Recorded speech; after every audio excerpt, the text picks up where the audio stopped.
এসো কোরআনের আঙিনায়, এসো শান্তির মোহনায়। এসো কোরআনের আঙিনায়, এসো শান্তির মোহনায়। জীবনকে রাঙাতে, ফুলে ফুলে সাজাতে আল্লাহর প্রেম সুধা নিয়ে এলো পিএইচপি কোরআনের আলো, পিএইচপি কোরআনের আলো। আসসালামু আলাইকুম ওয়া রাহমাতুল্লাহ। মুসলিমরা কতই না ভাগ্যবান, তাদের কাছে রয়েছে মহান রাব্বুল আলামিনের প্রেরিত সর্বশেষ ও সর্বশ্রেষ্ঠ আসমানি কিতাব, যে কিতাবের কোনো ভার্সন নেই। এক এক ভার্সন এক এক রকম নয়। মার্কিন যুক্তরাষ্ট্রের কোরআন যেমন, বাংলাদেশের কোরআন একই রকম। এই কোরআনকে কেউ বিকৃত করতে পারবে না, কারণ এই কোরআন হেফাজতের দায়িত্ব নিয়েছেন স্বয়ং আল্লাহ রাব্বুল আলামিন।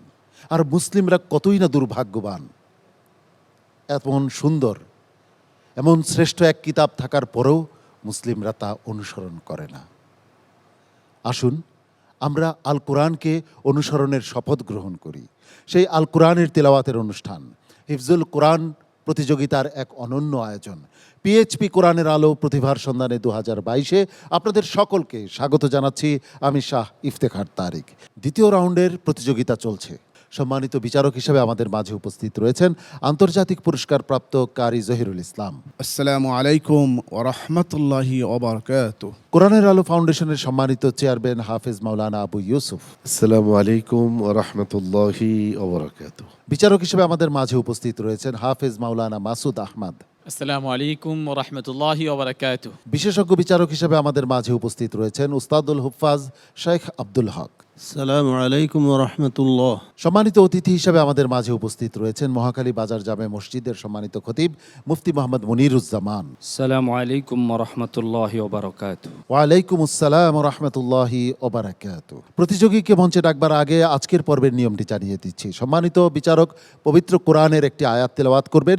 সেই আয়াতটি যে পৃষ্ঠায় রয়েছে, প্রতিযোগীকে সেই পৃষ্ঠার শুরু থেকে তিলাওয়াত করে যেতে হবে। আজকের পর্বের প্রথম প্রতিযোগী হিসেবে মঞ্চে ডেকে নিচ্ছি হবিগঞ্জের প্রতিযোগী মুহিবুল্লাহ মাসুমকে। হাফেজ মুহিবুল্লাহ মাসুম। এসো শান্তির মোহনা। আসসালামু আলাইকুম ওয়া রাহমাতুল্লাহি ওয়া বারাকাতুহু। ওয়া আলাইকুম আসসালাম ওয়া রাহমাতুল্লাহি ওয়া বারাকাতুহু। আউযু বিল্লাহি মিনাশ শাইতানির রাজীম। বিসমিল্লাহির রাহমানির রহিম। إذ تلقونه بألسنتكم وتقولون بأفواهكم.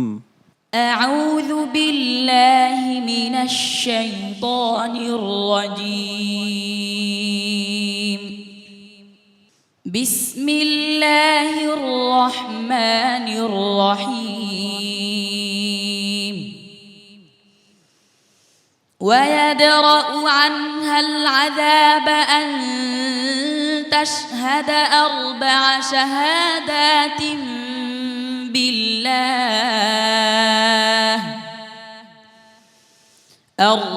شهادات بالله إنه لمن الكاذبين.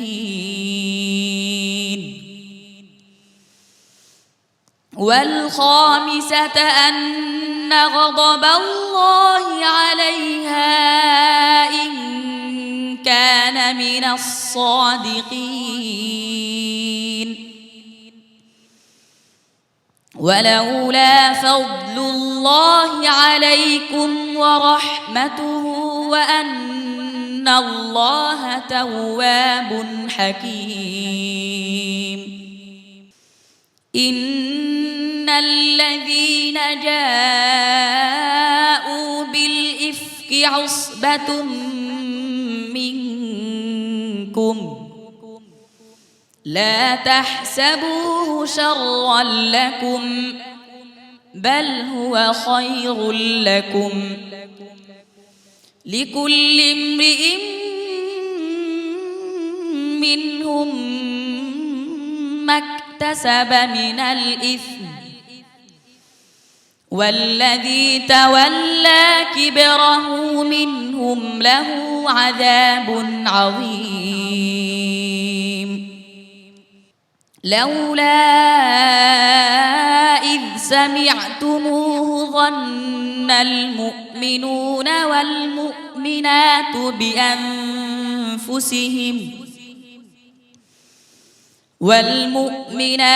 بأنفسهم خيرا وقالوا هذا إفك مبين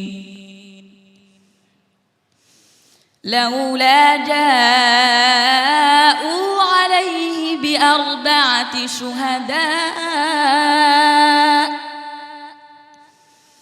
فإذ لم يأتوا بالشهداء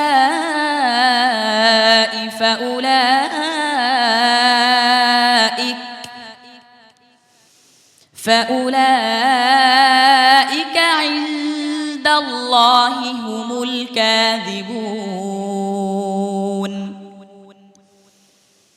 ولولا فضل الله عليكم ورحمته في الدنيا والآخرة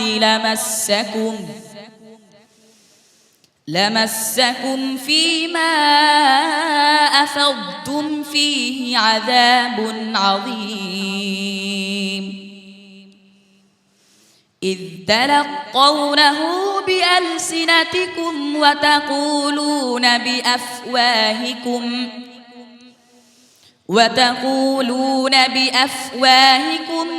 ما ليس لكم به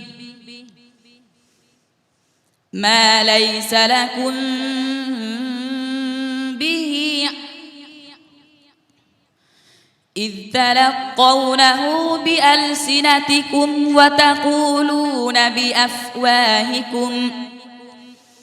وتقولون بأفواهكم ما ليس لكم به علم وتحسبونه هينا وهو عند الله عظيم ولولا إذ سمعتموه قلتم ما يكون لنا أن نتكلم بهذا سبحانك هذا بهتان عظيم حسبك صدق الله مولانا العظيم সুবহে সাদিকের সময় যে নির্মলতা বিরাজ করে প্রকৃতিতে, তেমনি সকল কালিমা সব কিছু মুছে দিয়ে এই মুহিবুল্লাহ মাসুমের তেলাওয়াত আমাদের হৃদয়কে পবিত্র করে তুলেছে। সম্মানিত উস্তাদজির কাছ থেকে জেনে নিচ্ছি মুহিবুল্লাহ মাসুমের আজকের পারফরমেন্স সম্পর্কে। গত পর্বের তেলাওয়াত খুব সুন্দর হয়েছিল আলহামদুলিল্লাহ। তো আজকে তো আরও উন্নত তেলাওয়াত আমরা আশা করছিলাম আলহামদুলিল্লাহ। তারপরও একটি জায়গায় তুমি সন্দেহভাজন হইয়া স্থির হয়ে গেছো, তারপর আবার নিজে দৌড়াইয়া পড়ছো।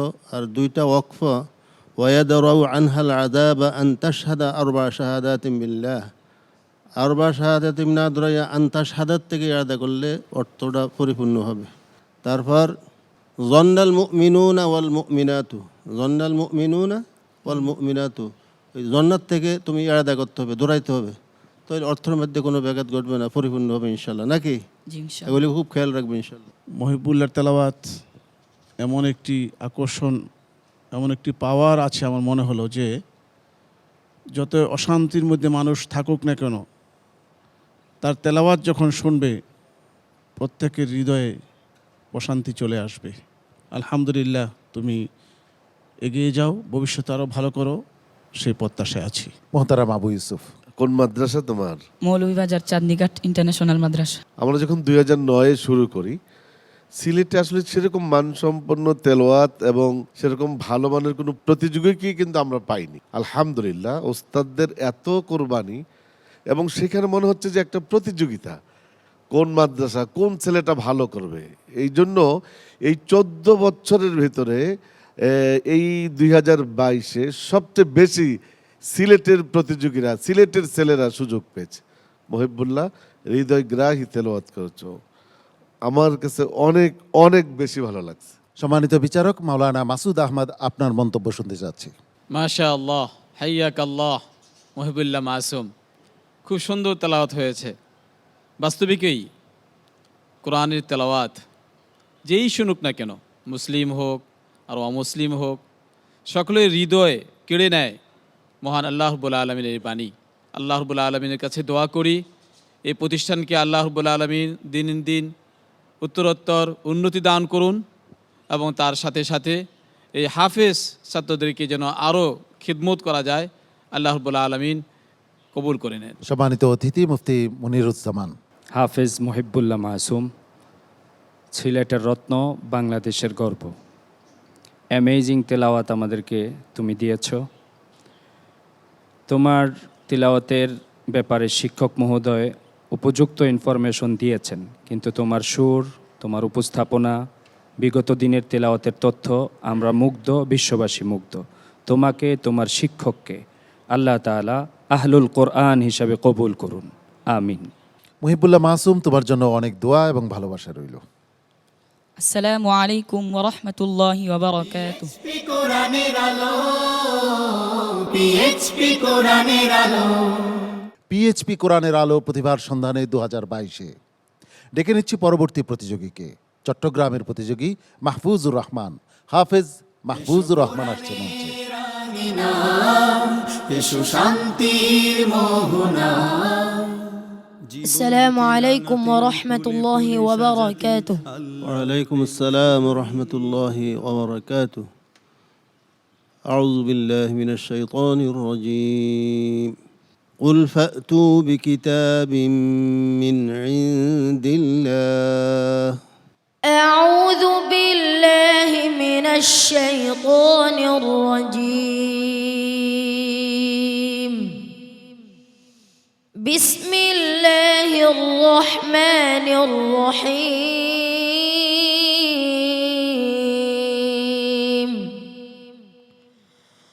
وما كنت بجانب الغربي إذ قضينا إلى موسى الأمر وما كنت من الشاهدين ولكننا أنشأنا قرونا فتطاول عليهم العمر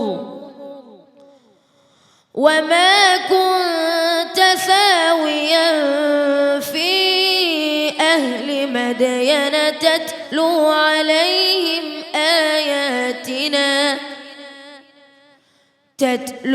عليهم آياتنا ولكننا كنا مرسلين وما كنت بجانب الطور إذ نادينا ولكن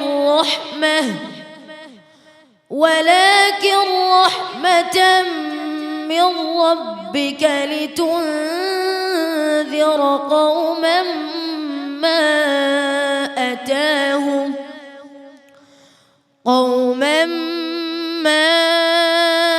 أتاهم من نذير من قبلك লিতুনজিরাত থেকে দূরে পাতো, কওম আহমদ থেকে দূরেছো কেন? لتنذر قوما ما أتاهم من نذير من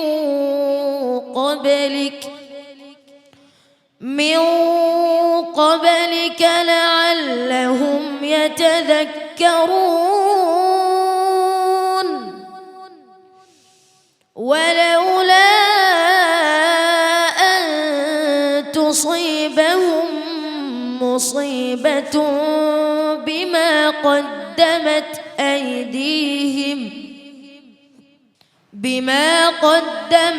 أيديهم فيقولوا ربنا لولا أرسلت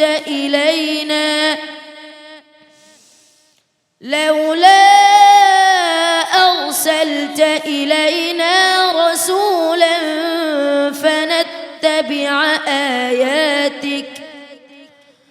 فنتبع آياتك ونكون من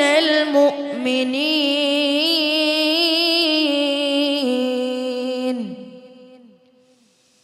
فلما جاءهم الحق من عندنا قالوا لولا أوتي مثل ما أوتي موسى أولم يكفروا بما أوتي موسى من قبل قالوا سحران تظاهرا وقالوا إنا بكل كافرون حسبك صدق الله العظيم মাশাআল্লাহ। মাহফুজুর রহমান, চট্টগ্রামের প্রতিযোগী মাহফুজুর রহমানের তেলাওয়াত শুনছিলাম মুগ্ধ হয়ে। ওস্তাদজি, মাহফুজুর রহমানের পারফরমেন্স কেমন ছিল? গত ফরওয়ারিনে আজকেও তেলাওয়াত খুব সুন্দর হয়েছে, কিন্তু ওই দুইটি জায়গায় অক্ষর সমস্যা হয়েছে। মিন নাজির মিন কাবলিক, আবার মিন কাবলিকের থেকে দৌড়াইছে, মিন নাজিরের থেকে দৌড়াইলেও হয়তো, বা মা আতা হুম মিন নাজিরিম। এগুলি উস্তাদ যারা আছে এগুলি আমরা ধরাই দেবো ইনশাল্লাহ, অক্ষরগুলি যেন ঠিক হয়, তাহলে পড়াটা আরও সুন্দর হবে। ম্যাক্সিমাম ছেলেদের কিন্তু এই ভুলটাই, যে শেষ কোথায় এবং শুরুটা কোথা থেকে হবে। তো সেই জন্য আমরা যেহেতু তারা ওস্তাদের কাছে প্রশিক্ষণ নিচ্ছে, তো সেই ক্ষেত্রে আমার মনে হয় যে ওস্তাদরা যদি সতর্ক হয় তাহলে এই ভুলটা থেকে তারা রেহাই জি, পাবে ইনশাআল্লাহ। উস্তাদরা বেশি ইয়ে করে, মানে সুরের দিকে আর বিনা লোকমা কিভাবে পড়তে পারে। রাইট। তাজবিদের প্রতি মাখরাজ, সিফাত, ওয়াকফ, ইয়াদা এগুলোর প্রতি যত্নবান না। জি তাজবিদকে বেশি গুরুত্ব দিতে হবে, জি। তা না হয় নম্বর অনেক কমে যাবে। হ্যাঁ মাহফুজ, দোয়া করি আল্লাহ তোমাকে খুব দ্রুত সুস্থতা দান করুক। খুব ভালো লাগছে আমার কাছে। মাহফুজুর রহমান, তোমার জন্য আমিও দোয়া করছি। আল্লাহ রাব্বুল আলামিন তোমাকে দ্রুত সুস্থতা দান করুন এবং সাফল্য দিয়ে তোমাকে ভরপুর করে দিন। السلام عليكم ورحمة الله وبركاته কোরআনের আলো, পিএইচপি কোরআনের আলো। পরবর্তী প্রতিযোগী হিসেবে মঞ্চে ডেকে নিচ্ছি চাঁদপুরের প্রতিযোগী ফয়জুল্লাহ সালমানকে। হাফেজ ফয়জুল্লাহ সালমান। এসো শান্তির মোহনা, السلام عليكم ورحمة الله وبركاته وعليكم السلام ورحمة الله وبركاته. أعوذ بالله من الشيطان الرجيم. بسم الله الرحمن الرحيم. ولقد آتينا داود منا فضلا. أعوذ بالله من الشيطان الرجيم بسم الله الرحمن الرحيم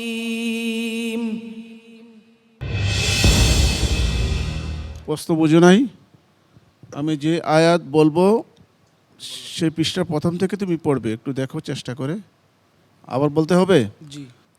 ولقد آتينا داود منا فضلا. أفترى على الله كذبا.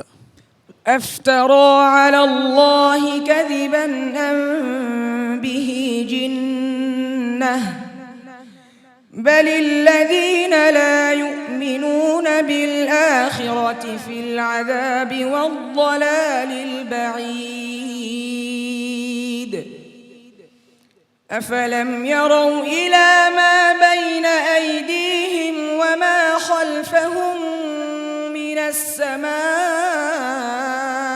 والأرض إن نشأ نخسف بهم الأرض أو نسقط عليهم كسفا من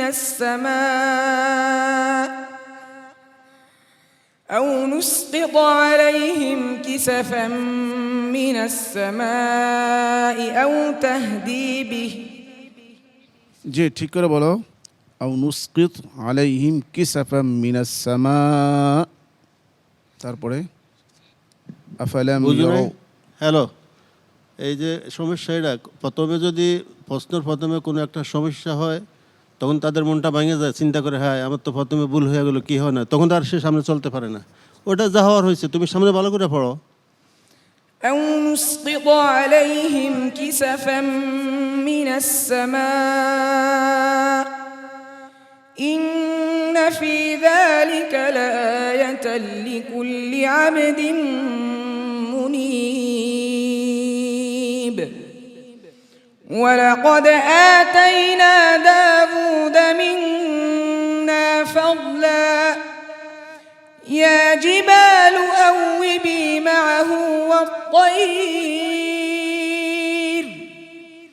وألنا له الحديد أن اعمل سابغات وقدر في السرد واعملوا صالحا إني بما تعملون بصير ولسليمان الريح غدوها شهر ورواحها شهر وأسلنا له عين القطر ومن الجن من يعمل بين يديه بإذن ربه ومن يزغ منهم عن أمرنا نذقه من عذاب السعير يعملون له ما يشاء من محاريب وتماثيل وجفان كالجواب وقدور الراسيات اعملوا آل داود شكرا وقليل من عبادي الشكور হাসবুক সাদাকাল্লাহুল আযীম। صدق الله العظيم ফয়জুল্লাহ সালমান, আমি তার তিলাওয়াতের সুরের একনিষ্ঠ ভক্ত। আমি তার প্রথম পর্বে প্রথম রাউন্ডে তার তিলাওয়াত শুনে মুগ্ধ হয়ে গিয়েছিলাম।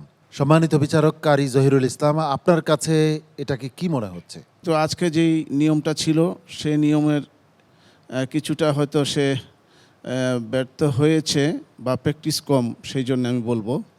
তবে মন খারাপ করবে না, আমি তোমাকে কামিয়াব মনে করছি। মোহতারাম আবু ইউসুফ, আপনি কি বলবেন?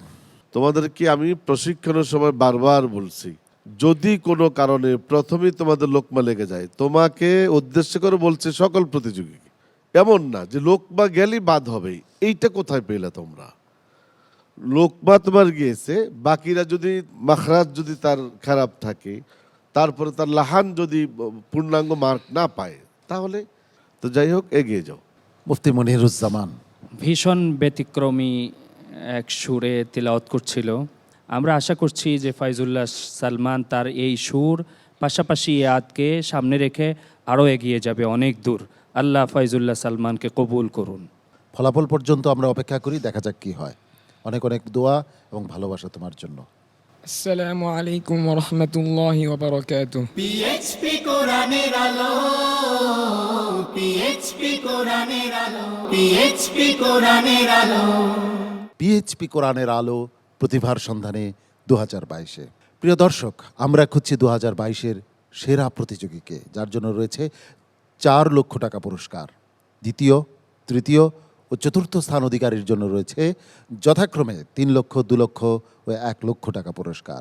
এছাড়াও বিভিন্ন ক্যাটাগরিতে রয়েছে 50,000 টাকা করে পুরস্কার। এই পুরস্কারগুলো স্পন্সর করেছে বাংলা ক্যাট। দ্বিতীয় রাউন্ড থেকে গ্র্যান্ড ফিনালে পর্যন্ত প্রত্যেক প্রতিযোগীর জন্য কোরআনের আলো ফাউন্ডেশনের পক্ষ থেকে থাকছে 10,000 টাকা পুরস্কার। আজ আমরা দেখছি দ্বিতীয় রাউন্ডের দ্বিতীয় গ্রুপের প্রতিযোগীদের পারফরমেন্স। এবারে মঞ্চে ডেকে নিচ্ছি জাকারিয়াকে। নেত্রকোনার প্রতিযোগী হাফেজ জাকারিয়া এবারে আসছে মঞ্চে। এসো শান্তির মোহনা, السلام عليكم ورحمة الله وبركاته. وعليكم السلام ورحمة الله وبركاته. أعوذ بالله من الشيطان الرجيم. بسم الله الرحمن الرحيم. وما أعجلك عن قومك يا موسى. أعوذ بالله من الشيطان الرجيم.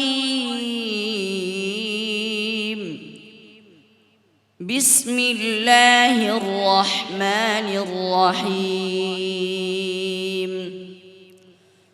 ولقد أوحينا إلى موسى أن أسر بعبادي فاضرب لهم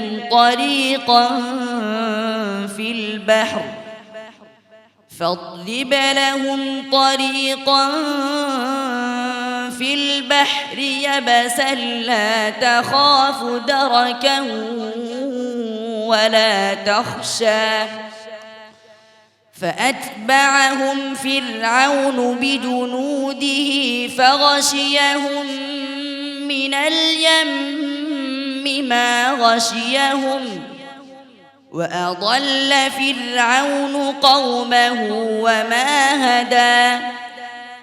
يا بني إسرائيل قد أنجيناكم من عدوكم وواعدناكم جانب الطور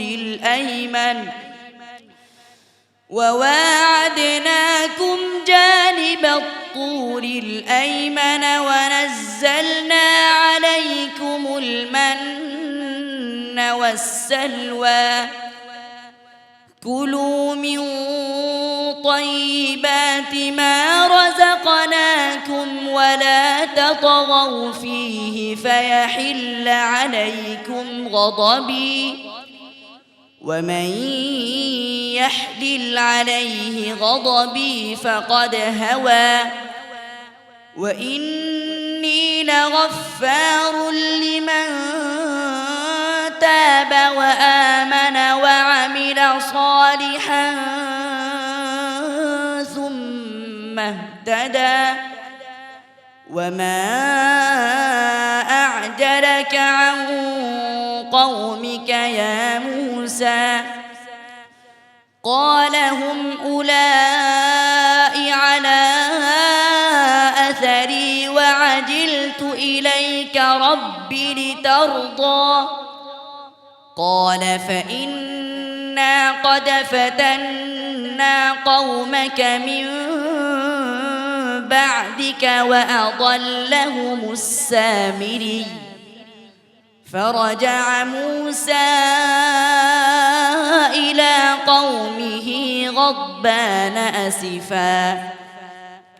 قال يا قوم ألم يعدكم ربكم وعدا حسنا أفطال عليكم العهد أم أردتم أن يحل عليكم غضب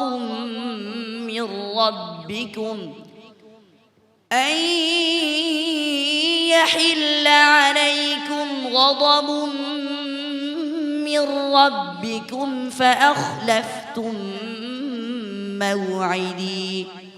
حسبك. صدق الله مولانا العظيم. মাশাআল্লাহ। প্রিয় দর্শক, আমি ভবিষ্যৎ জানি না, কিন্তু আমার মন বলছে হাফেজ জাকারিয়া একদিন তার সুরের জাদুতে, পবিত্র কোরআনের পবিত্র সুরের জাদুতে বিশ্ববাসীকে বশীভূত করবে ইনশাআল্লাহ। বাকিটা বিচারকরা বিচার করবেন। সম্মানিত বিচারক হাফেজ মাওলানা আবু ইউসুফ, আপনার কাছ থেকে জাকারিয়ার পারফরমেন্স সম্পর্কে জানতে চাচ্ছি। মাশাআল্লাহ জাকারিয়া, অনেক সুন্দর তেলাওয়াত। তোমার কণ্ঠে কিছু কিছু কাজ আছে যেটা মানুষের হৃদয়ে গিয়ে লাগে। সেই যোগ্যতাটা তুমি অর্জন করেছো। তোমার বড় ভাই তো বেশ ভালো তেলাওয়াত করতো, তুমি তার চেয়েও ভালো। আলহামদুলিল্লাহ। হ্যাঁ, অনেক অনেক শুভকামনা তোমার জন্য, তোমার প্রতিষ্ঠানের জন্য, তোমার শ্রদ্ধাভাজন সম্মানিত উস্তাদের জন্য। এগিয়ে যাও। মোহতারাম মাসুদ আহমদ। সকল হাফিজ সাহেবরা যদি এইভাবে তেলাওয়াত মস্ক করে এবং তেলাওয়াতটাকে জব্দ করে নিতে পারে, ইয়াদ রাখতে পারে, তাহলে ইনশাআল্লাহ সকলেই উপকৃত হবে। আল্লাহ রাব্বুল আলামিন হাফেজ জাকারিয়াকে এই হাফেজে কোরআন হওয়ার সাথে আলিম হওয়ারও তৌফিক দান করুন, آمين। ওস্তাদজি। তো মদটা মুত্তাসিল মুনফাসিলের প্রতি একটু খেয়াল রাখবে, কোনো অবস্থায় যেন মধ্যে মুত্তাসিল মুনফাসিল থেকে একটু কম না হয়ে যায়। এটা হলো মধ্যে ওয়াজিব, মধ্যে মুত্তাসিল, মধ্যে ওয়াজিব, মধ্যে মুনফাসিল, মধ্যে জয়ীফ। দুইটা যদি ফাঁসাফাঁসি আসে তখন মধ্যে মুত্তাসিলকে মুনফাসিলের উপর একটু প্রাধান্য দিতে হয়, যেহেতু এটা ওয়াজিব, এটা হলো জয়ীফ। মধ্যে মুত্তাসিল হলো কওয়ি বা ওয়াজিব। একটু খেয়াল রাখবে সামান্য, তাহলে আরও সুন্দর হবে ইনশাআল্লাহ। সম্মানিত অতিথি মুফতি মনিরুজ্জামান। তোমার তেলাওয়াতের সুর, আওয়াজ শুরু থেকে শেষ পর্যন্ত এক চমৎকার তেলাওয়াতের রেশ ছিল। তুমি আরও মেহনত করে যাও, ইনশাআল্লাহ আল্লাহ তাআলা তোমাকে সফলতা দিবেন। জাকারিয়া, তোমার জন্য অনেক অনেক শুভকামনা এবং ভালোবাসা রইল। السلام عليكم ورحمة الله وبركاته। পিএইচপি কোরআনের আলো, পিএইচপি কোরআনের আলো। আজকের পর্বের সর্বশেষ প্রতিযোগী হিসেবে মঞ্চে ডেকে নিচ্ছি মাহমুদুল হক সাকিবকে। হবিগঞ্জ জেলার একজন মেধাবী প্রতিযোগী মাহমুদুল হক সাকিব। এসো শান্তির মোহনা। السلام عليكم ورحمة الله وبركاته. ওয়ালাইকুম আসসালাম ওয়া রাহমাতুল্লাহি ওয়া বারাকাতুহু। আউযু বিল্লাহি মিনাশ শাইতানির রাজীম। বিসমিল্লাহির রাহমানির রহিম। লিয়ুবাইয়িনা লাহুমুল্লাযী ইয়াখতালিফুনা ফীহি। أعوذ بالله من الشيطان الرجيم. بسم الله الرحمن الرحيم.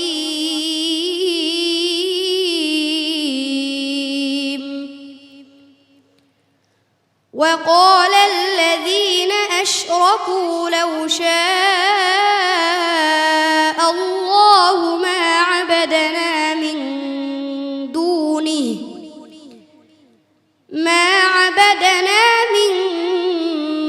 دونه من شيء نحن ولا آباؤنا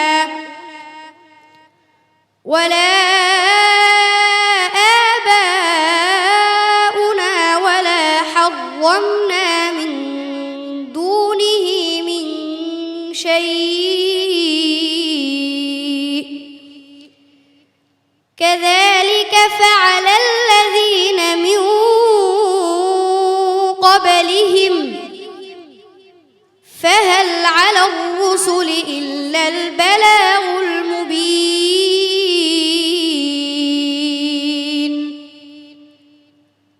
ولقد بعثنا في كل أمة رسولا أن اعبدوا الله واجتنبوا الطاغوت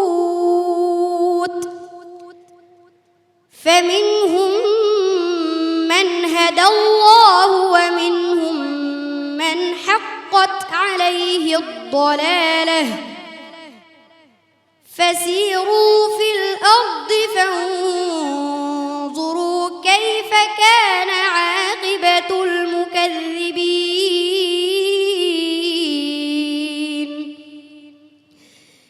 إن تحرص على هداهم فإن الله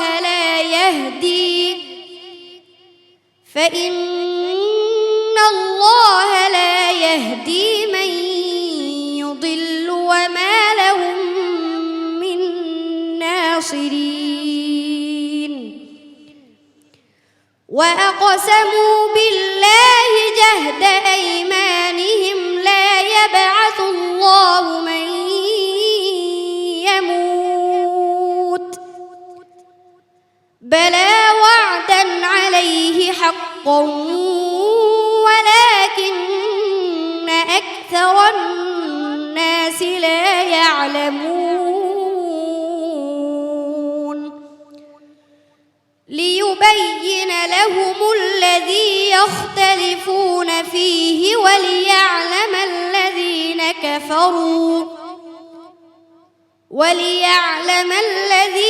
كفروا أنهم كانوا كاذبين إنما قولنا لشيء إذا أردناه أن نقول له كن فيكون حسبك صدق الله مولانا العظيم মাশাআল্লাহ, মাহমুদুল হক সাকিবের চমৎকার তিলাওয়াত আমরা শুনছিলাম। তার পারফরমেন্স কেমন হলো সম্মানিত বিচারকের কাছ থেকে জেনে আসি। মাশাআল্লাহ, মাহমুদুল হক সাকিব খুব সুন্দর তেলাওয়াত করেছে।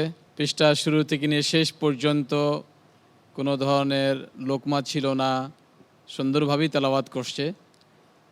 আশা করি ইনশাআল্লাহ সে অদূর ভবিষ্যতে আরও সামনে এগিয়ে যাবে। শুধু হেফজ না, আমি বলবো সকল প্রতিযোগীদেরকেই যে হেফজ শেষ করার পরে টার্গেট থাকতে হবে বড় একজন আলেম হওয়ার। আল্লাহ তোমাকে কবুল করে নেন। মোহতারাম আবু ইউসুফ, শক্ত একজন প্রতিযোগী, এত সাবলীলভাবে তুমি তেলাওয়াত করে গেলে, অসাধারণ। এগিয়ে যাও উস্তাদজি। কুল্লি উম্মাতির তীর এরকম শোনা গেছে। প্রায়টি রায়ের মধ্যে, প্রত্যেকটি রায়ের মধ্যে তাকরার হয়ে যায়।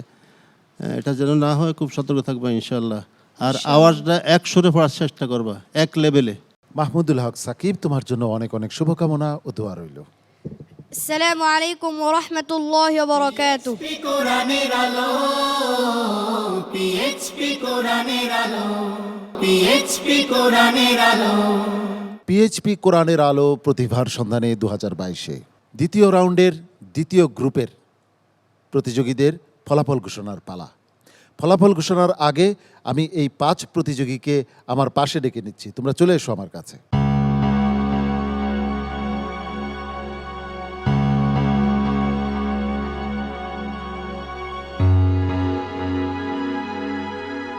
এই 5 জনের মধ্য থেকে সর্বোচ্চ নম্বর নিয়ে যে যাচ্ছে পরবর্তী রাউন্ডে, তার জন্য রয়েছে স্মার্ট সিনথেটিক কালার পেস্টের পক্ষ থেকে আকর্ষণীয় একটি গিফট বক্স। আর যে 2জন প্রতিযোগী এই পর্ব থেকে বিদায় নেবে, তাদের জন্য রয়েছে আগোরার পক্ষ থেকে গিফট হ্যাম্পার। প্রিয় দর্শক, সর্বোচ্চ নম্বর নিয়ে কে যাচ্ছে পরবর্তী রাউন্ডে? পরবর্তী রাউন্ডে চলে যাচ্ছে সর্বোচ্চ নম্বর নিয়ে নেত্রকোনার প্রতিযোগী জাকারিয়া। হাফেজ জাকারিয়া, তুমি চলে যাচ্ছ পরবর্তী রাউন্ডে সর্বোচ্চ নম্বর নিয়ে। তোমার জন্য রয়েছে স্মার্ট সিনথেটিক কালার পেস্টের পক্ষ থেকে একটি আকর্ষণীয় গিফট হ্যাম্পার।